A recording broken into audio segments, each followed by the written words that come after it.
Hey guys, I'm Tim and welcome to the Mr. Maple Show. Today we're bringing you the 10 at 10 on 10-10-23.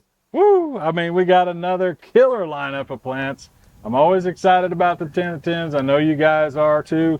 Make sure you're signing up for that weekly email so you get the full listing. We got 10 on the table today that we're going to be talking about, but there's really 20 plants altogether.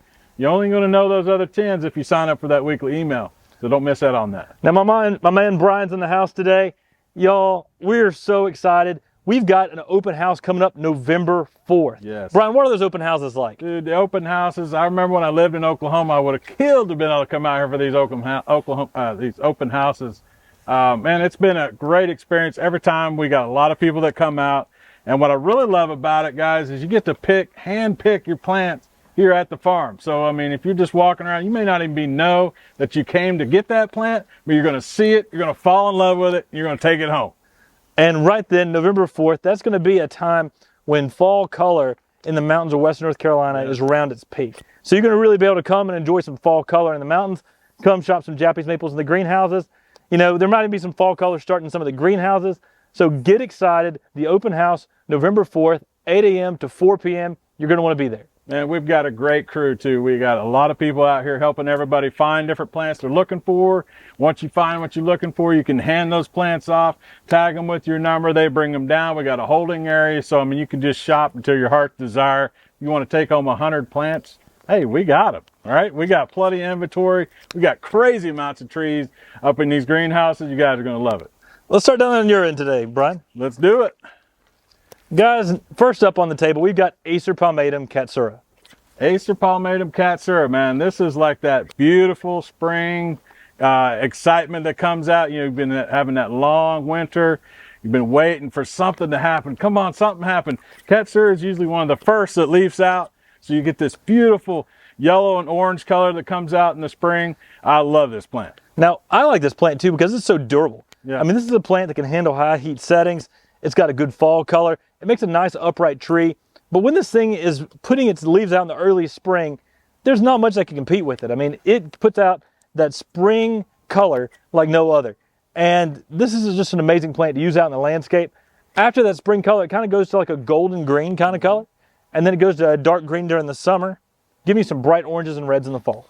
Absolutely a showstopper out there. This is when you get excited. I always get my camera out in the spring. I'm ready to go out and start capturing all that spring colors out there. I love that about Japanese maples. They have so much contrast in color. All the different cultivars, you can play off all of those colors. But Catur is going to give you that first big spring presence out there. It's a really fun one to have. All right, Tim. Next up on the table, we've got Acer palmatum Dr. Seuss. Y'all, this is a funky tree. It is funky. And like this tree has a unique variegation where it has these sort of green globs around a chartreuse centered leaf. Yeah. I mean, it's so unusual and very different.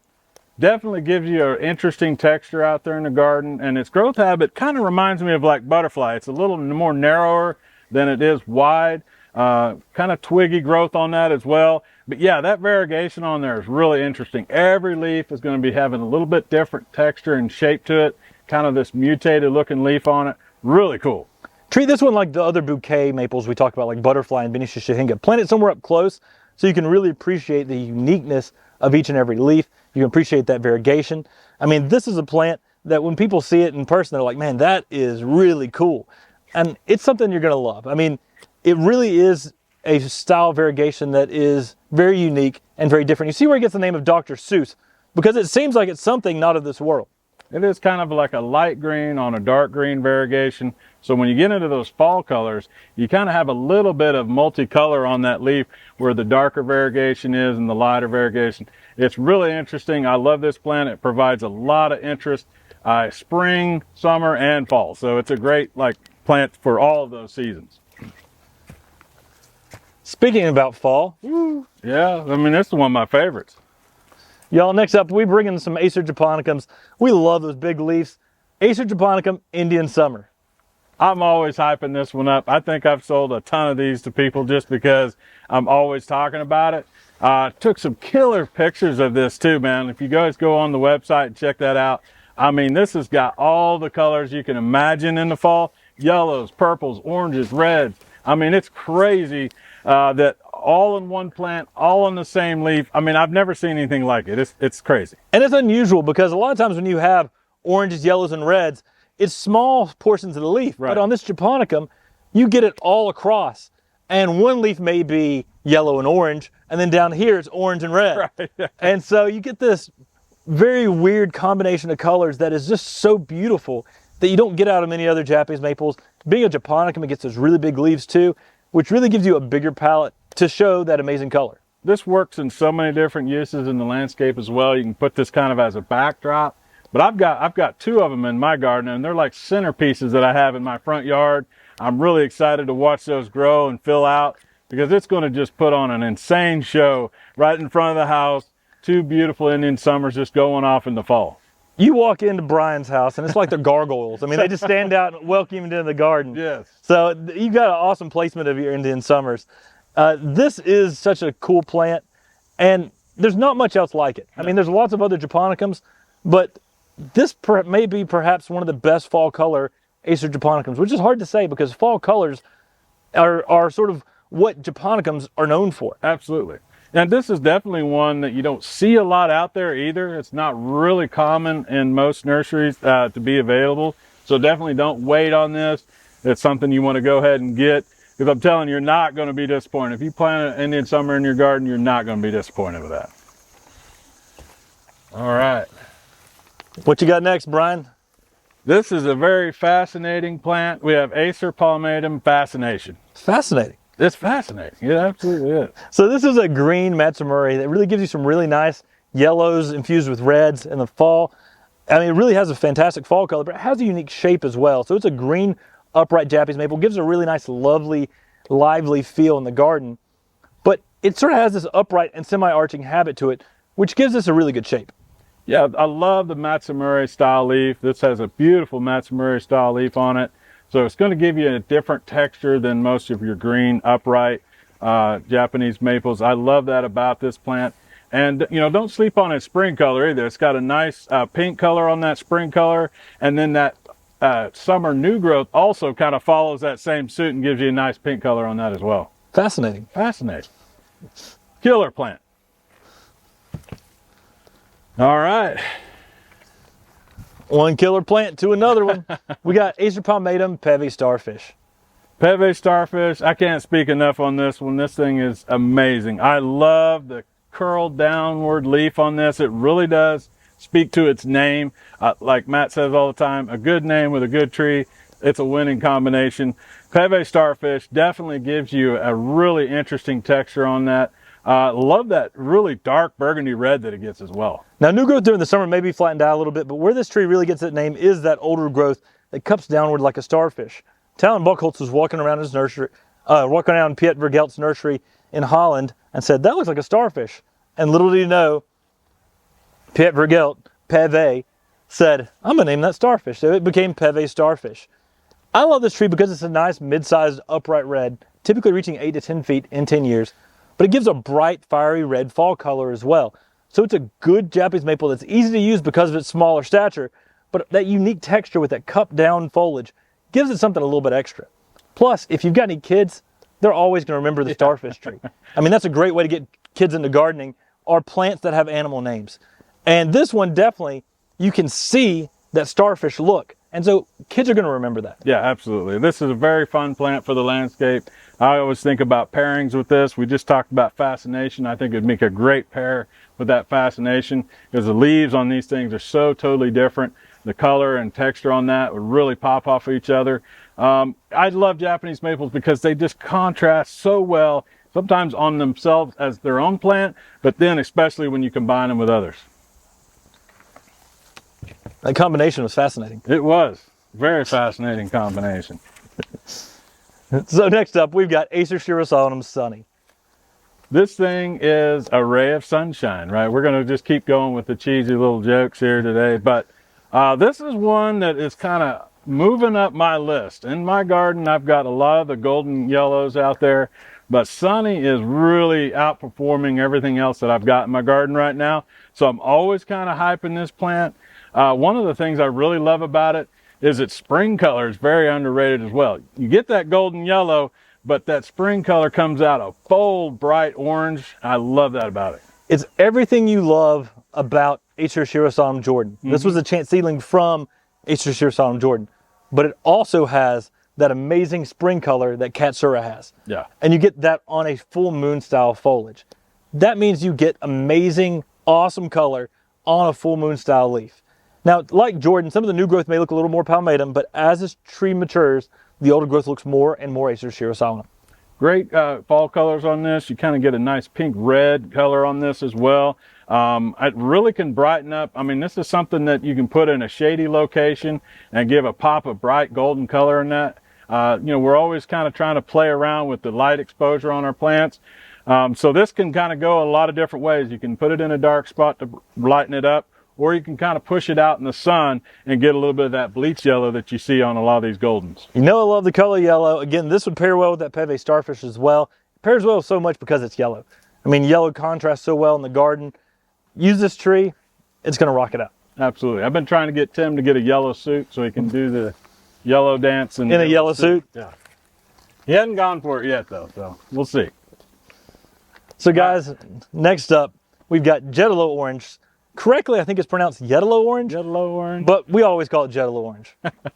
I'm too hick to pronounce most of the names correctly, so everybody's always like, you're saying that wrong, but it's just that oaky in me. I can't help it. But I do love this lace leaf. You know, I'm always looking for something a little extra special when it comes to lace leaf because there's so many of them out there. So if you're looking for something that's just different enough to stand out from your classics like a Tamukiyama or Crimson Queen, something like that, Jeto Orange is definitely the one for that. Now this one can give you some really nice orange-red colors in the spring. The foliage on mature growth is a little bit thinner than many of your other lace leaves, but this one really goes to a really nice bold orange in the fall where it gets the name of Jeto Orange. And these are some high grafts. They're grafted at probably right around 10 inches, and they're just going to cascade an umbrella out from there. They get a little bit wider than tall on these as well. One thing I really like about this, I think that makes it stand out, is in the spring when this thing's leafing out, and even later into the summer months, it can have this kind of like a yellowish green strip or an eye to the leaf. So you kind of have that pink red with the kind of yellowish eye on that, which really brings a lot of attention, kind of contrast within itself, even on the same leaf. And like you said, it's got a nice thin lobe on that, very finely serrated edges. Beautiful, beautiful lace leaf. I like it just because it's unique and it's different. Yeah. And that's really what, when I'm picking out a garden, that's what I'm looking for. Plants that stand out from the crowd. All right, we got another one right here. We got Acer palmatum, Rhode Island Red. Y'all, this is a selection by Rhode Island Nursery. It has a dwarf compact habit. It's everything people look for a dwarf bloodgood. Yeah. I mean, they're out there, they've got a bloodgood or bloodgood seedling out there, and they're shearing it back, trying to get a compact shape. This one does it all naturally, all by itself. Definitely one that can give you a nice splash of red color out in the garden and not take over a whole area. So you got enough room to plant some things around that, some nice conifers around it, really make that red pop off of those conifers would really look nice. This is a great dwarf. I mean, we've got some pictures online where it's shown in a bonsai. I really like the concept of doing a Rhode Island Red in bonsai. Just that gives you that classic red Japanese maple, but in a tight, compact shape. I mean, an excellent bonsai. I've had some customers do that with Rhode Island Red. That tight, compact habit. It gets a little bit thicker trunk, so it gives a little bit more girth to the tree as well. So it's great for bonsai as well. But it also makes a great container plant. So if you got a pot out there and you want to have a dwarf Japanese maple in it, this is an excellent selection for that. It does excellent in containers, and the red foliage will contrast real well against many of the colors of pots. You get some blue pots, some yellow pots. I mean, you can really play around with that and give some contrast with the tree. Excellent, excellent tree, easy to grow. I mean, it's a dwarf bloodgood, which, I mean, everybody has been looking for that tree for years, and you've got it right here with Rhode Island Red. Absolutely. Bright crimson red fall color on this too. Beautiful plant. Definitely add one of these to your garden. All right, coming up here, man, this is an exciting one. Everybody gets excited when we offer this. What do we got, Tim? Guys, we've got Maawa Atusa seedlings. And these seedlings, some of them have orange colors, some of them have red colors, some of them have just amazing different colors. I know some other nurseries have been selling just red Maawa seedlings and calling them Mystic Maawa seedlings because they have that sort of red-orange color to them in the spring. So many of these have that. We haven't sorted them down. There's some green ones, there's some bronze ones, there's some chocolate ones, I mean, there's so many amazing seedlings out of these. Yeah. And that's why I love these seedlings, is they show so much variation. I mean, you could get 1, you could get 5, and a lot of the trees will look very different on their spring color. And this is one of the few plants that we offer here at MrMaple that is not grafted. So these are actually grown from seed, so there is no rootstock or graft on that. So they're great for bonsai. And that variability, like you said, is really interesting to think that you have something that is from a Maawa Atusa, and now you're getting into playing in those variances and seeing what you can come up with. And then you start collecting seeds from this, and then you grow those seeds, and it just continues that process. And that's how a lot of these great cultivars that we have today are, is that continued exploration of growing from seed from different cultivars. From this exact set, I found one that leafed out green in the spring, and then as the summer approached, it turned yellow. Yeah. And it had yellow variegation. And then one of them had summer flushes with pink splotching on it. So, I mean, we haven't evaluated all of these thoroughly. You're gonna find some cool stuff through many of these seedlings. And they got some really good sizes right now in these Maawa seedlings. And there's a lot of people, again, I'll reiterate this. I mean, a lot of people ask, and I've seen the emails come through the office, do you have anything that's not grafted? This is definitely one that you want to get. So if you're looking for a non-grafted Japanese maple, and it's a Maawa Atusa style, killer plant. Now, one thing we can guarantee with all of these is they are tightly layered and they have that Maawa-like habit. And that means that it's going to be a tree that can do excellent for you for containers and for bonsai. Absolutely. All right, last but not least, we got Acer Palmatum Dragon Master. Y'all, this is a selection from the Area 51 collection, part of our Pendulous Treasures collection here at MrMaple. This is a weeping Ryusen style Japanese maple that leaves out orange and then it goes to the yellow. I mean, see, that seems like a recurring theme on this 10 at 10. Leaves out orange and then goes to yellow. Yeah, definitely, man. This thing is awesome. I love when you get into the Ryusen style of Japanese maples, and this, I think, is kind of nearly that like perfected form of that, where you're getting all of those things that you love about all of those different spring color interests, the weeping interest, and then the fall. I mean, this thing covers a lot of those bases. And it was one of my favorite cultivars. I mean, this thing, I had one in Oklahoma, did really well. I was always kind of trying to push the sun limit on that. And it really gave some nice bleached out yellow, white colors on that. I love that. I mean, this is pretty much a weeping orange dream. Yeah. I mean, that's what you get with this. Give it some protection from the hot afternoon sun and hot climates. But like Brian said, if you push it a little bit into sunlight, you can really get that bleached out yellow color that many people love about orange dream, but on a weeping Ryusen style. I love this style of Japanese maple because it's so malleable. It's easy to train, it's easy to shape. You can stake this up to whatever height you want and then let it cascade down from there. You can train it over a trellis, which I've seen this style done, uses a ground cover. You can put it in a hanging basket. I mean, there's so many fun ways to grow Acer Palmatum Dragon Master. Yeah, I've got one of these in my garden right now, and I've got it planted on a little hillside on my side garden at my place. And I'm just letting that thing flow down the side of that hill. And I've got it next to a looking glass falls. So I've kind of got this nice carpet of 2 weeping Japanese maples. I'm always like to play around with textures and combining 2 different cultivars that play off each other really well. So, I mean, this is a great cultivar. You definitely got to get one of these. I mean, it just gives you everything you're looking for. So y'all, that was 10 of our 20 items that are getting listed today. Make sure you sign up that weekly email. You can actually then go into your email ahead of time and figure out what the other 10 trees are that we got listed. And definitely try to make some plans to come to this fall open house. I mean, this thing's going to be epic. We try to outdo ourselves every single time. I mean, we've had quite a few open houses this year. Seems like every time it's like, man, it was epic. You know, there's so many people that come out and support us. We really appreciate you guys when you come out for that. We're going to have tons of plants. I mean, more than you can ever imagine. You could literally spend like a week here and never find everything, but you're going to have to come out and do it in one day. So that's going to be a hard task. But I'm telling you, you're going to find something. If you come out, you're definitely going to take a plant home. So you're going to be here November 4th. That's from 8 a.m. to 4 p.m. Y'all, it's going to be a blast. And remember, today, these are launching today at 10 a.m. So check out fast. Many of these will sell out really quickly. Make sure that you complete the checkout process. Don't just add it to your cart. It doesn't hold it for you until you complete that checkout. Definitely subscribe to the YouTube channel. We're putting out killer content right now. Everybody's been supporting us through that channel, getting in the live chats. We've got all kinds of people in there, a great community of plant people. I love that about our channel. And we're always trying to create new content, interesting ways to talk to you about amazing plants. So take care God bless. and have a great day.